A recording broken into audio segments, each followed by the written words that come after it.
All right, let's get right into it. Today we're talking about the hidden signs of giftedness. The traits that so often get mistaken for problems or weaknesses. If you've ever felt like you're just a little bit different, this explainer might totally change how you see yourself.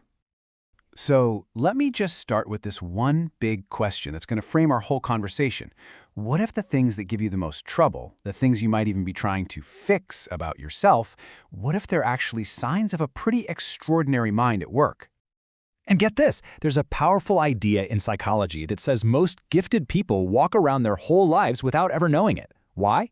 Well, because we're all taught that gifted means straight A's and crazy high test scores.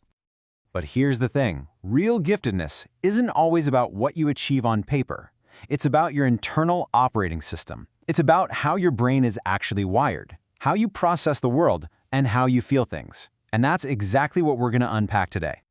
Okay, first up, let's talk about the cognitive stuff. We're going to explore what it really feels like inside a brain that's always restless, always busy, a gifted brain. So, do you get bored, like super fast? It's probably not because you're lazy or you can't focus. A gifted mind just chews through information so quickly that once you get a concept, doing it again feels like torture. Your brain is basically just yelling, okay, got it, what's next? It needs a new puzzle to solve, right now. This next one? Yeah, it can feel a little chaotic from the outside. Do you ever connect two ideas that seem totally unrelated and people just look at you funny? That's not random. That's actually a classic sign of high intelligence. Your brain is spotting the hidden patterns and the architecture that connects everything. Oh man, if you've ever been told you overthink everything, listen up. What's really going on is that your brain has this deep fundamental need to dig past the surface. It's not happy with the easy answer.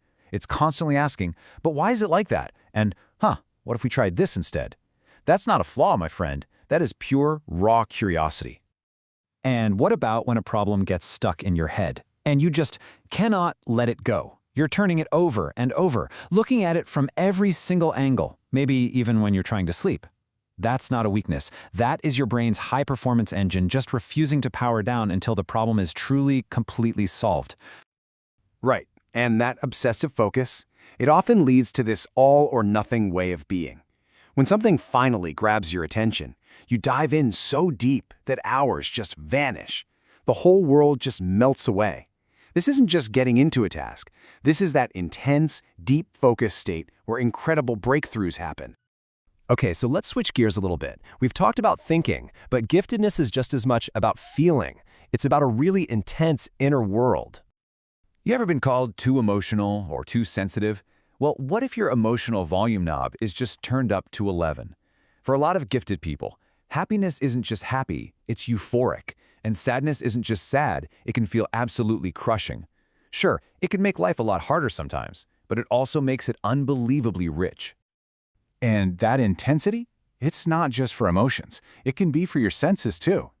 Like when bright lights are just too bright, or loud noises are just unbearable, or even the tag on your shirt feels like sandpaper.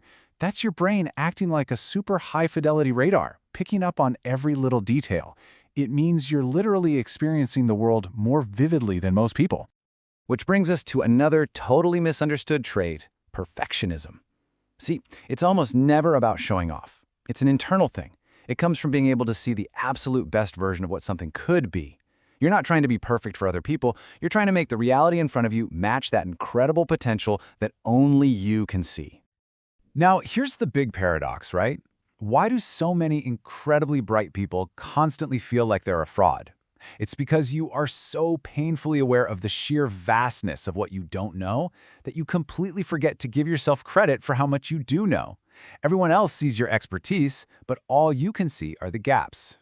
And when you mix all of this together, well, it can lead to this really deep feeling of being an outsider, even when you're in a room full of people.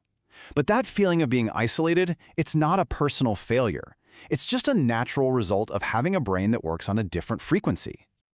So let's pull all these threads together now. The whole point here, the big takeaway, is about reframing, about looking at these things you might have been told are problems and finally seeing them for what they really are.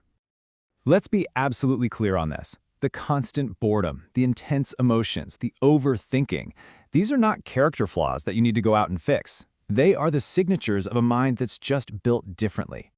And this really says it all. The very things that make life feel harder for you are often the clearest proof that your mind is wired for something special. They're not the problem, they're the evidence. So let's just run through that reframe one more time. That struggle with boredom, that's the gift of a mind that processes things at lightning speed. The struggle with being too sensitive, that's the gift of experiencing the world in high definition. That struggle with self-doubt, it's a sign of deep intellectual awareness. And feeling isolated, that's just proof that you operate on a different wavelength. And all that leads us to one final question for you. We've just walked through 10 things that might feel like struggles on the surface, but are really signs of giftedness. The goal here isn't to slap a label on yourself, it's about understanding yourself on a deeper level.